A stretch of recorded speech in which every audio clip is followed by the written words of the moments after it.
केरल के कोझिकोड में हवाई पट्टी पर फिसलने के बाद एयर इंडिया का विमान दुर्घटनाग्रस्त हो गया था। इसमें विमान के मुख्य पायलट रहे कैप्टन दीपक साठे समेत 18 लोगों की मौत हो गई थी। भारतीय वायुसेना में अपनी सेवाएं दे चुके दीपक साठे के पार्थिव शरीर को रविवार को मुंबई लाया गया। कैप्टन दीपक साठे का पार्थिव शरीर रविवार को मुंबई में एयर इंडिया बिल्डिंग में लाया गया। यहाँ उन्हें श्रद्धांजलि दी गई। अपनी सूझबूझ से कई पैसेंजर्स की जान बचाने वाले एयर इंडिया के पायलट दीपक साठे अपनी मां को उनके जन्मदिन पर सरप्राइज देना चाहते थे। 84 साल की उनकी मां नीला साठे का जन्मदिन शनिवार को था। कैप्टन दीपक साठे नागपुर में सरप्राइज विजिट कर आना चाहते थे। उनके भतीजे डॉक्टर यशोधन साठे ने शनिवार को न्यूज एजेंसी पीटीआई को बताया, आज कैप्टन दीपक साठे की मां का जन्मदिन है। वो आखिरी बार अपने परिवार से मार्च में मिले थे। इसके बाद से लगातार फोन से संपर्क में थे।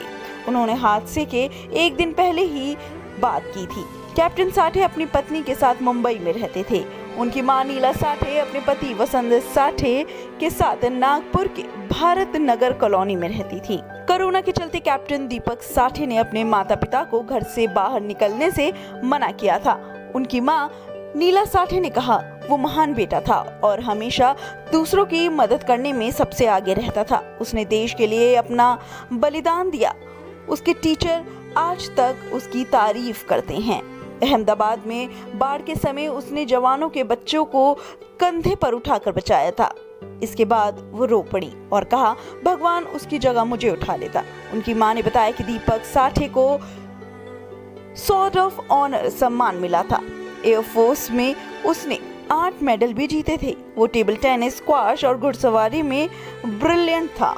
कैप्टन दीपक साठे के भतीजे डॉक्टर यशोधन साठे ने बताया कि अभी परिवार को कैप्टन साठे का शव नहीं मिला है। उनकी पत्नी और भाई कोझिकोड में हैं। अभी ये फैसला नहीं किया गया है कि अंतिम संस्कार कहां होगा। एयर इंडिया के लिए काम करने वाले दीपक साठे एक जमाने में एयरफोर्स एकेडमी के एक होनहार कैडेट के रूप में जाने जाते थे। दीपक साठे को उनकी काबिलियत के बल पर एयरफोर्स एकेडमी का प्रतिष्ठित स्क्वाड ऑफ ऑनर सम्मान भी मिल चुका था। एयरफोर्स की नौकरी के बाद उन्होंने एयर इंडिया की कमर्शियल सर्विस ज्वाइन कर ली थी। पायलट दीपक साठे के पिता सेना में ब्रिगेडियर थे। वहीं उनके एक भाई कारगिल युद्ध में शहीद हो गए थे। दीपक देश के उन चुनिंदा पायलट्स में से एक थे जिन्होंने एयर इंडिया के एयरबस 310 विमान और बोइंग 737 को उड़ाया था।